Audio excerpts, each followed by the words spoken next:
everybody, Chef Coco here. Welcome to my kitchen. Today we're going to be making an amazing, easy pasta dish that you can change out with many different vegetables and proteins. And we're going to be using whole grain pasta. So let's get started and I'm going to show you how to make it. It's really easy.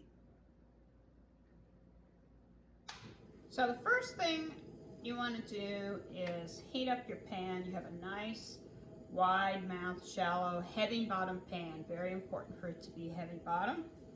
And you're going to heat up your pan because we're going to use olive oil, because you know the rule with olive oil is that you have to have hot pan for olive oil, cold pan for butter. So I'm just going to put in about a tablespoon. And I'm going to add some aromatic vegetables, which are going to be the base, the vegetable base of this dish. And it's going to be onions. I have a beautiful red pepper, sweet red pepper, and celery.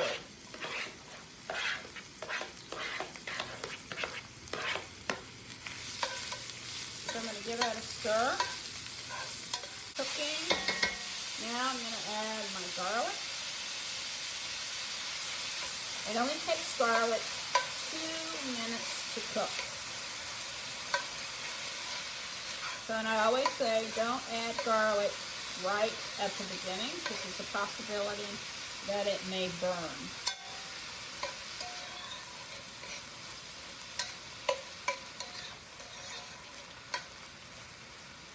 So I'm just going to keep stirring for about 5 minutes because I want the vegetables to be soft and sort of translucent. I want all of those beautiful flavors to come out. And while I'm stirring, I'm also going to add some Italian seasoning. I use dry. You can certainly use fresh if you have it.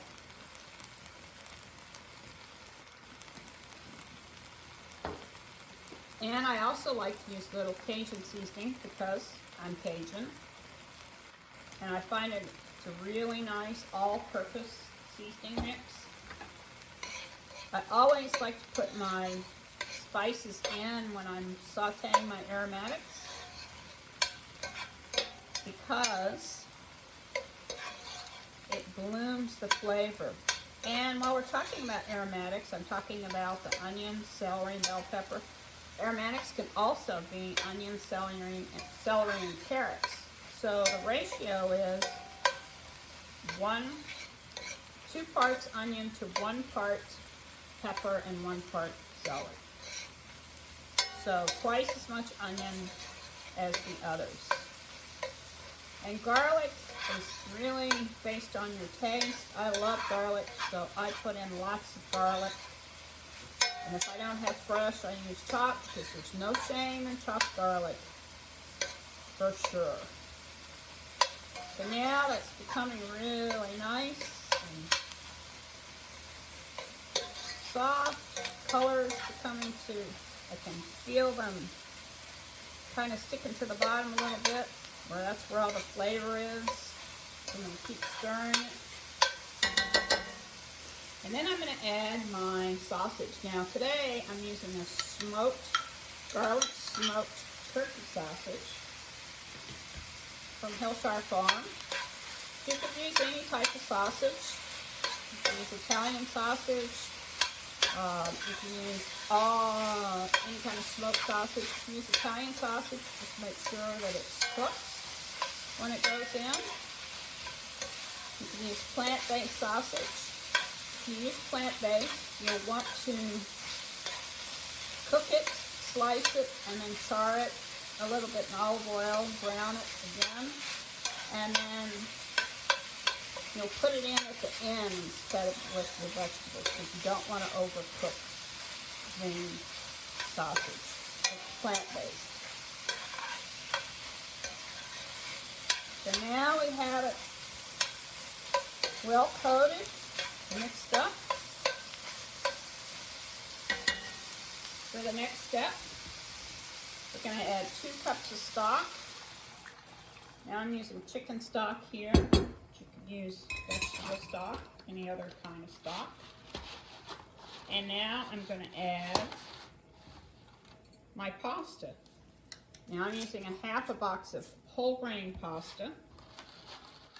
Whole grain pasta is great for you because you know we should be eating half of our grains in a day. The USDA says half of our grains in a day should be whole. So this is the easy way to get your whole grains in. Lovely pasta, cooks up great, and easy to find. So now we're just going to start stirring it around. We're putting it in. Now you could cook your pasta. If you had cooked pasta, you could add it, but you wouldn't have the liquid in here. You just add it straight away. And you can cut it up a bit. And it will soften. I'm using a whole grain spaghetti. You could use any type of pasta, fettuccine, any form of pasta actually, or shape. Cooking time is just about the same. And I'm kind of cutting some of them again just to make it easier. So we're just going to stir and just kind of keep moving it. It's almost like cooking risotto. In fact, this is Italian. There's an Italian dish that's cooked this way, and it's called cooked in the style of risotto. So you just kind of keep moving it, except we're adding all the stock at once instead of adding it not too far off.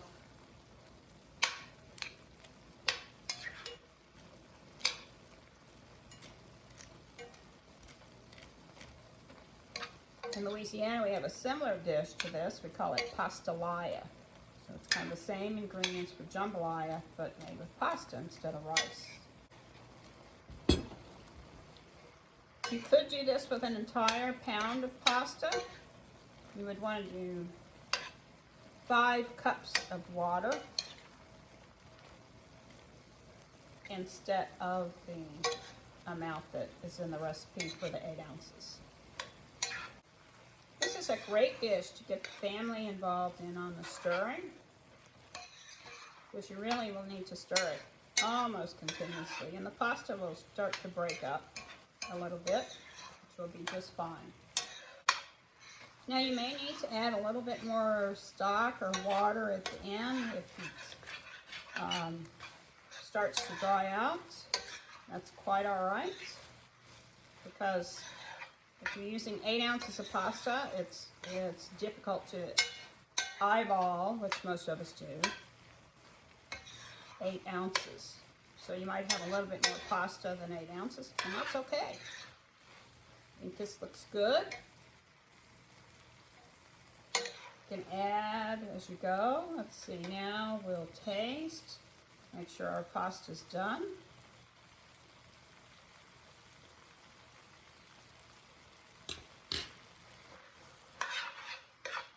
I'm going to add a little bit more stock and cook it just a little bit more. So this is one of those recipes where you really don't need a recipe. Once you have the idea on how to cook it and how to tell when it's done and what to do if it's not done, the sky's the limit. You can do it without meat, just vegetables.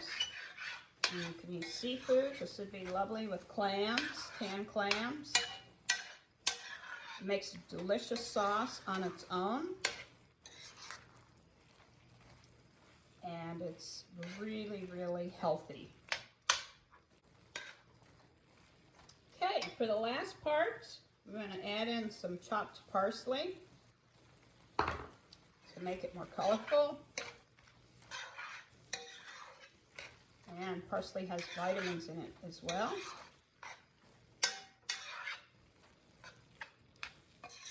And there we go.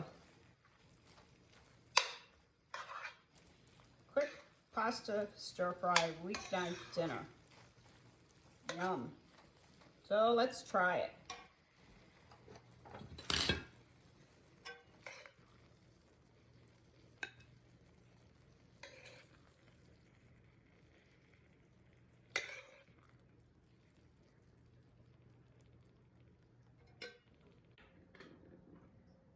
All right, so here we are. Oh wow, this looks really colorful.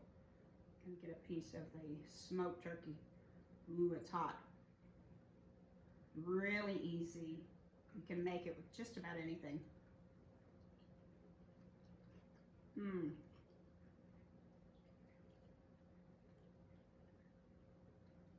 Pasta is really kind of creamy without using any cream. It freezes great. You could keep it in the fridge. You could probably eat it cold too. But in this winter weather we're having, warm would probably be better. Thank you very much for coming. I hope you enjoy it and I hope you make it.